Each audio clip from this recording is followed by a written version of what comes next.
Oi, tudo bem? Hoje quero falar do livro que eu escolhi para ler no mês de julho, Zorba, o Grego, ou Vida e Proeza de Alexis Zorbas, do Nikos Kazantzakis. Este livro, então, está dentro daquele projeto de 12 livros para 2023. O livro de julho, então, foi esse, que varia de títulos, né? Mas é o mesmo livro. Eu tinha escolhido esta edição aqui, Zorba, o Grego, da Nova Fronteira, tradução do Edgar Flecha Ribeiro e Guilhermina Sete. Esta edição não tem a data aqui, mas ela é mais antiga do que esta da TAG, ou TAG, né?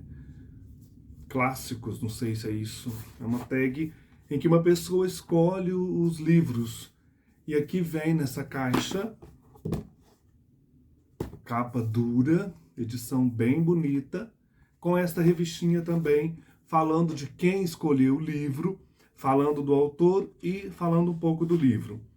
Esta edição da TAG tem tradução da Marisa Ribeiro Donatiello e Silvia Ricardino e é de 2011.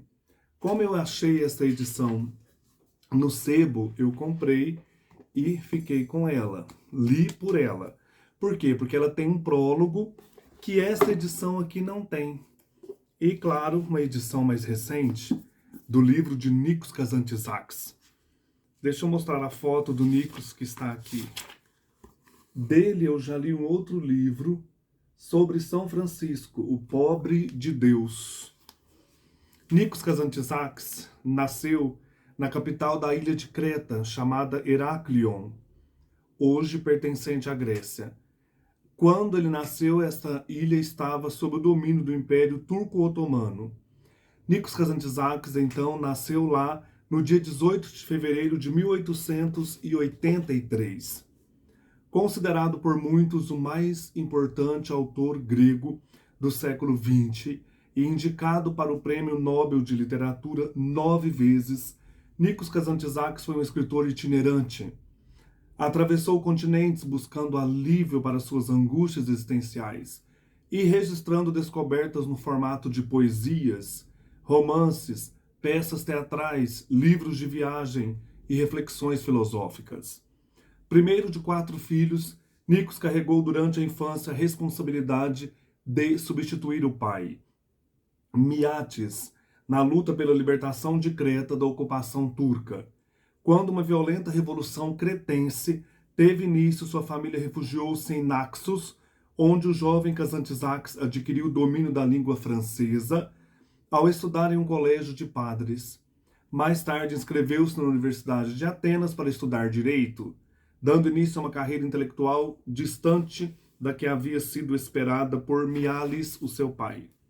Durante a época universitária, entre 1902 e 1906, dedicou seu tempo livre à escrita. Aos 24 anos, já lançava sua primeira peça intitulada O Dia Está Raiando. Obteve a graduação por apresentar tese em que relacionava Friedrich Nietzsche à filosofia do direito, partindo em seguida para Paris a fim de aprofundar seus estudos sobre filosofia. Na capital francesa, conheceu uma de suas grandes influências, o filósofo francês Henri Bergson, que defendia a importância da intuição e da experiência imediata frente à ciência e ao racionalismo abstrato. Enquanto esteve em Paris, consolidou-se como jornalista de diversos periódicos gregos, ao mesmo tempo em que mantinha envolvimento com a literatura. Em 1910, já publicaram uma trilogia e 2 peças, esta sob o pseudônimo Petros Pizoloritis. De volta à Grécia em 1914, uma epifania do espírito o acometeu, ao conhecer o poeta Ângelos Sikelianos, com quem cultivou uma amizade intensa e de mútua admiração. Apesar de certas diferenças de personalidade, Sikelianos e Kazantzakis compartilhavam um senso de missão, buscando transpor para o papel tudo que mais sagrado e profundo existia dentro deles. Juntos viajaram pelo país para aprofundar a consciência de sua história. As viagens, somadas à sua formação fortemente religiosa, afetaram Kazantziakis profundamente. O autor inspirou-se em alguns conceitos de ateísmo de Nietzsche e elaborou uma visão própria sobre a existência e a concepção de Deus. Em A Última Tentação de Cristo, que é um livro dele, que viria a ser publicado já no fim de sua vida, Jesus Cristo assume o papel de protagonista. O livro, que causou controvérsia entre grupos religiosos, narra a busca de Cristo por respostas para suas questões existenciais, como o embate entre ceder aos desejos humanos e abdicar de tudo por sua missão. A polêmica obra, que entrou para a lista de livros proibidos pela Igreja Católica e quase acabou por excomungar Kazantziakis da Igreja Ortodoxa Grega, ganharia uma versão cinematográfica no ano de 1988, versão dirigida por Martin Scorsese. Eu tive esse livro em mãos, não sei o que eu fiz, não li, não sei se eu doei. Acostumado a escrever sobre temas desafiadores, publicou em 1938, depois de anos de aperfeiçoamento e com 6 versões jogadas no lixo, seu poema épico Odisseia, obra com mais de 30 mil versos, uma continuação moderna da Odisseia de Homero. Em 1940, um ano após ser convidado pelo Conselho Britânico para trabalhar em Londres, Kazantziakis voltou para a Grécia, que se encontrava ocupada pelo exército alemão no início da Segunda Guerra Mundial. Durante esse momento sombrio, chegava a passar boa parte dos dias deitado ao lado de sua esposa Eleni, poupando energia, pois não havia comida. E foi vivendo nessa situação extrema que entre agosto de 1941 e maio de 1943, que ele escreveu a sua obra mais proeminente, Vida e Proezas de Alexis Orbaz. Dele eu já li, eu acho que O Cristo Recrucificado, que eu gostei muito. E agora, tive o prazer de ler esse livro maravilhoso do Alexis Orbaz, Publicado em 1946, esse livro aqui, no Brasil foi lançado em 1951, com tradução do francês.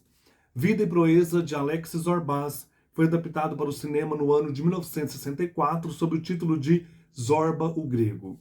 A repercussão foi tão positiva que, redescoberto, o livro ganhou diversas traduções ao redor do mundo, e o personagem Zorba, interpretado por Anthony Quinn, tornou-se icônico, um mito que superou para o grande público a fama do próprio Kazantziakis.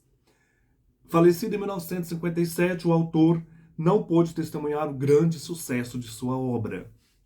Apesar dos traços mitológicos, Zorbaz foi um homem real. Kazantziakis baseou seu livro em experiências verdadeiras e de fato conheceu um homem chamado Yorkis Zorbaz. No prólogo da obra, o narrador, supostamente o próprio Kazantziakis, expressa o quão foi importante tê-lo conhecido, elegendo-o como um dos 4 homens que mais profundamente o tocaram ao lado de Homero, Bergson e Nietzsche. Esse prólogo, gente, aqui tem uma folha bonita de abertura, É um espetáculo. Então, vou ler alguns trechos do prólogo. Muitas vezes desejei escrever sobre a vida e as proezas de Alexis Orbaz, um velho operário que muito estimei. Em minha vida, as viagens e os sonhos revelaram-se meus benfeitores. Dentre os homens vivos e mortos, bem poucos auxiliaram minha luta. Se eu quisesse, porém, destacar os homens que mais profundamente deixaram suas pegadas em minha alma, talvez destacasse 3 ou 4: Homero, Bergson, Nietzsche e Zorbaz. Daí ele fala do Zorbaz. É muito bonito aqui, Zorbaz, nesse efêmero, insubstituível instante, o único no tempo infinito que possui carne e sangue, ele julga concretizar uma obra elevada, que supostamente a eterniza. E assim Zorbaz, pleno de carne e ossos, em minhas mãos ficou reduzido a tinta e papel. Sem que eu quisesse, mas sim, querendo o oposto, há algum tempo começou-se a cristalizar em mim o mito de Zorbaz. A misteriosa elevação teve início em meu âmago. A princípio, uma agitação musical, um prazer febril e um mal-estar. Como se tivesse entrado em meu sangue um corpo estranho e meu organismo lutasse para domá-lo e aniquilá-lo, assimilando-o. E as palavras começaram a escoar em torno desse núcleo, circundando-o e alimentando-o como um embrião. As lembranças baças consolidavam-se, as alegrias e as amarguras submersas vinham à tona. A vida deslocava-se num ar mais leve. Zorbás tornava-se fábula. Velho, de corpo aprumado, ossudo, com a cabeça atirada para trás, com pequenos olhos muito redondos, como os de um pássaro, ele dançava, gritava, abatia as rudes solas dos pés na praia e borrifava o mar em meu rosto. Se eu tivesse ouvido a voz dele, não a voz, o brado, minha vida teria adquirido valor. Eu viveria com sangue, carne e ossos, tudo aquilo que agora, como um narcotizado, considero e realizo com papel e tinteiro. Então, tudo aquilo que ele viveu com esses Zorbás, ele agora transforma em papel, ele está dizendo. Mas eu deveria ter vivido isso em carne, sangue e ossos, porque Zorbás transformava o presente, ele fazia as coisas viverem intensamente diante de nós. Zorbás se punha a cantar, a dançar, e as coisas se transformavam diante dele. Ele conseguia enxergar o sol, a vida, o vento em toda a sua essência. Tudo se concretizava diante dele. O presente se fazia intenso diante de Zorbás. Que lindo isso. Que lindo. Quer ver? O Zorbás, ele possui a característica de fazer a vida acontecer diante de mim, né? Diz o Nikos Kazantzakis, né? Agita-se em meu pensamento o mar anil de Creta, ao ouvir e escrever o nome Alexis Zorbás. Palavras, risadas, danças, bebedeiras, zelos, tranquilas conversas ao crepúsculo, olhos muito redondos, que afetuosa e altivamente se cravaram em mim, como se a todo instante me dessem as boas-vindas, como se a todo instante se despedissem de mim para sempre. Que lindo! O Zorbás está diante dele ao escrever sobre esse amigo, né? Kazantzakis aqui está dizendo, né? Publicou outras obras. O Capitão Mialis, em 1953. O Relatório ao Grego, em 1961. Mas foi vida e proeza de Alexis Zorbás que consolidou sua presença entre os grandes escritores do século XX.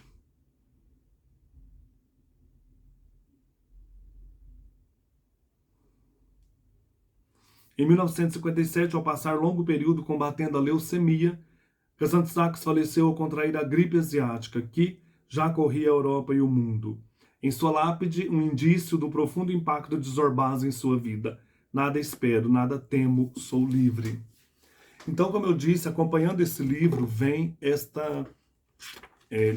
livreto falando de quem indicou a obra. E quem indicou foi o Pat Adams, esse médico que foi imortalizado, né, no filme, aí, retratando, né, o próprio Pat Adams. Então ele fala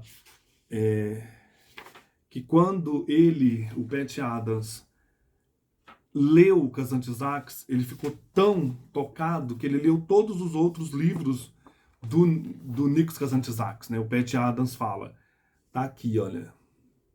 O Pat Adams, nesse marcador, diz: quando estava hospitalizado, assisti ao filme Zorba, o grego, e fiquei encantado. Por isso li o livro que expandia e aprofundava seus temas mais importantes. Amei tanto Kazantzakis que li os outros 12 de seus livros. Então foi o Pat Adams, esse médico aí que alegra os hospitais, as crianças, tem uma história de vida muito interessante, que indica o livro. Então a revistinha vai falar um pouco da experiência do Pat Adams com o livro. E depois nós temos um texto sobre o livro, né, o livro indicado. E aqui tem algumas gravuras interessantes, né, fotos do Kazantzakis. E aqui, né, uma gravura remetendo aí aos Zorbás.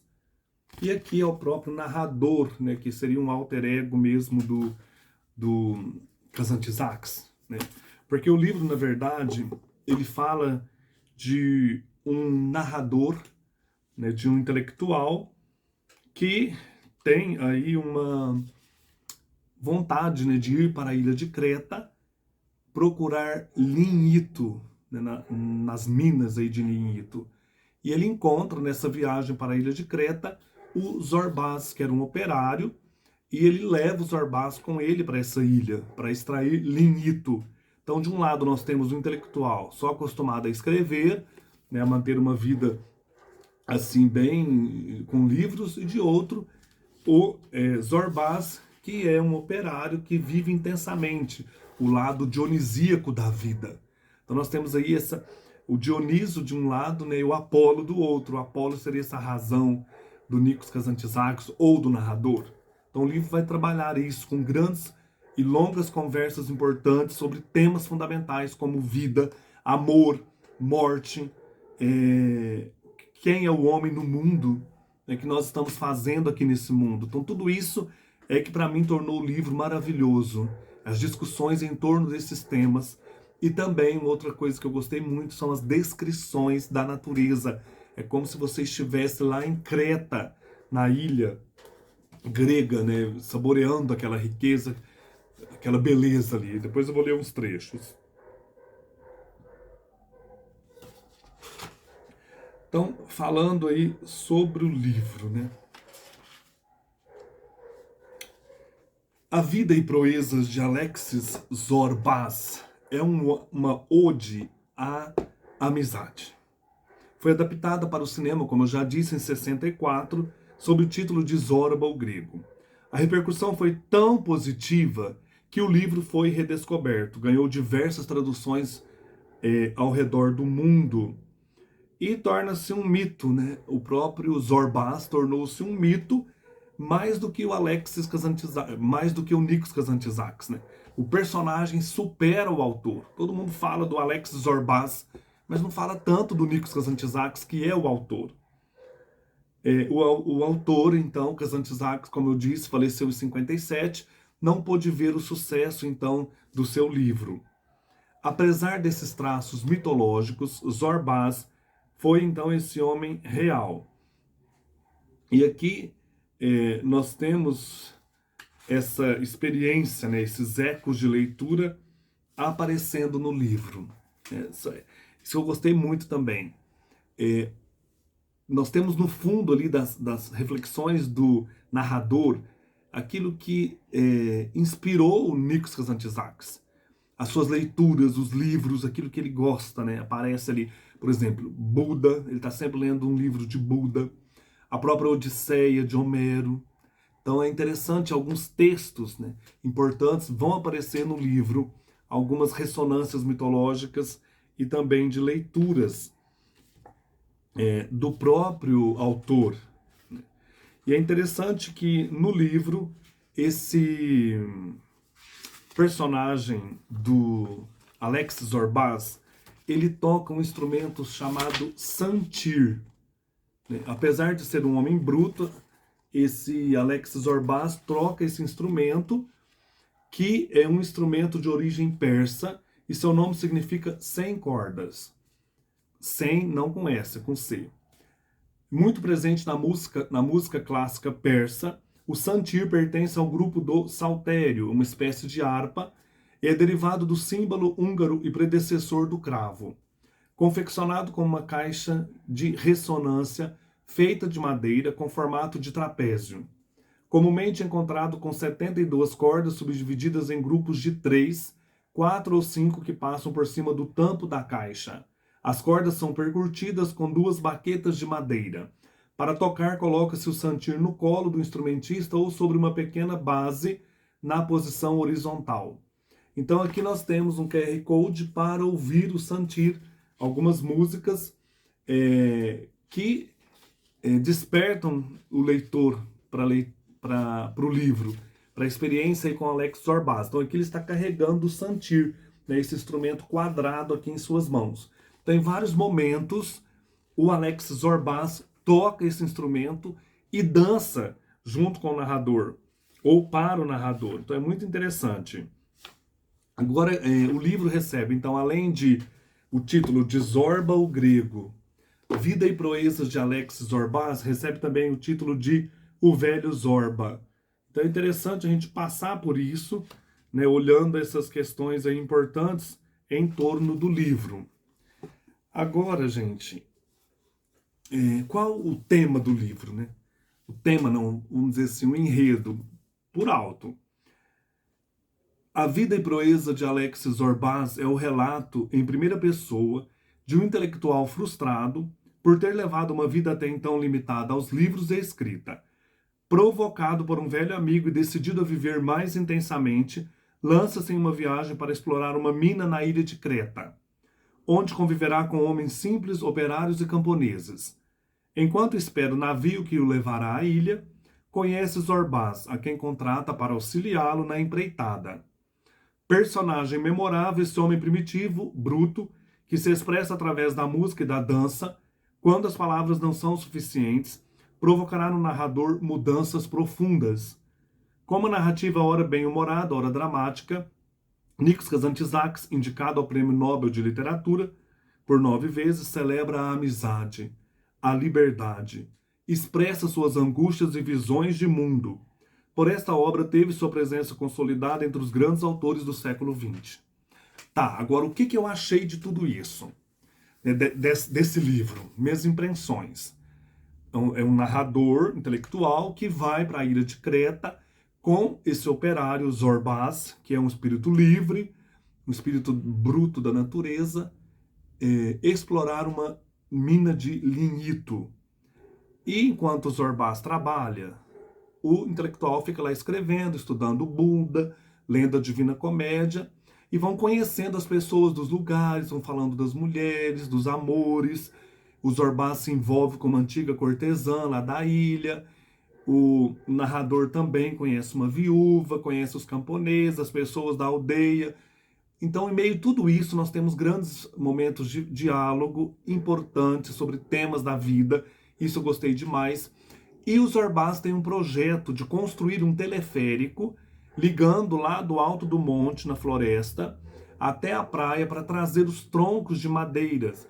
Lá no alto do morro, nós temos um convento de monges. E eles visitam esse convento e fazem um trato ou compram, né, as madeiras desses monges. E será que isso tudo vai dar certo? Né? Como vai terminar a construção desse teleférico? Fora esse esquema aqui, nós temos então essas conversas e descrições da natureza. Isso é o que mais me encantou. Eu não gostei nesse livro da visão que o autor tem das mulheres, mulher mesmo que aparece como objeto de prazer sexual, né, onde você desopila o seu fígado. Então isso aparece muito aqui. E a visão que ele tem dos monges. Então, essa parte me chocou um pouco, assim, quando eles vão lá fazer o contrato de compra dessas madeiras dos monges. Então, aqui, a visão que ele tem dos monges, da vida religiosa, é bem, assim, bem triste, sabe? Como ele vê esses monges, como ele vê essa vida religiosa. Os monges aparecem bem estereotipados, assim, sabe? Chamado de balofos, afeminados, tudo isso aí aparece. Fora essa questão dessa visão da mulher e dos monges, eu gostei então dessas descrições da natureza e dos temas que aparecem, principalmente sobre morte, sobre Deus, sobre vida. E ao mesmo tempo aqui nós temos as angústias do Nikos Kazantzakis.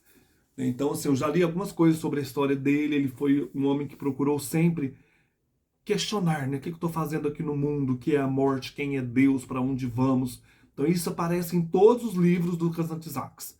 Essas angústias existenciais. Como vai desenrolar tudo isso, né?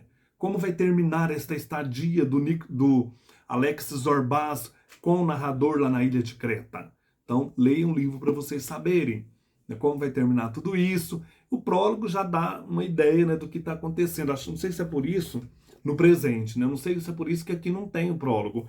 Mas achei interessantíssimo o prólogo, porque fala mesmo assim do objetivo do narrador, né, ao escrever esse livro. Quero destacar algumas frases que eu gostei muito. Por exemplo, aqui eles estão chegando na ilha de Creta e o autor, o narrador, fala dessa ilha e da própria Grécia. Achei isso lindo. Mar, doçura outonal, ilhas banhadas de luz, um véu diáfano de chuvinha miúda que vestia a imortal nudez da Grécia. Eu penso, feliz do homem que antes de morrer teve o privilégio de navegar o mar Egeu. Neste mundo há muitas alegrias, mulheres, frutas, ideias, mas acho que não há alegria que mais mergulhe o coração do homem no paraíso do que no outono brando singrar esse mar, murmurando o nome de cada ilha. Em nenhum outro mar é possível transferir-se tão calmamente e mais à vontade da realidade ao sonho. As fronteiras diluem-se e os mastros, mesmo os da embarcação mais deteriorada, germinam brotos e uvas.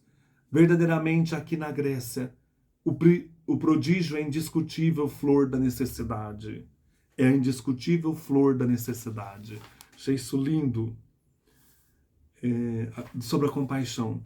Compaixão não somente pelos homens, mas também pelo mundo inteiro que luta, grita, chora, tem esperança e não vê que todas as coisas são fantasmagorias do nada. Falando sobre Buda. Compaixão pelos gregos, pelo barco, pelo mar, por mim, pelo empreendimento do Linhito e pelo manuscrito do Buda.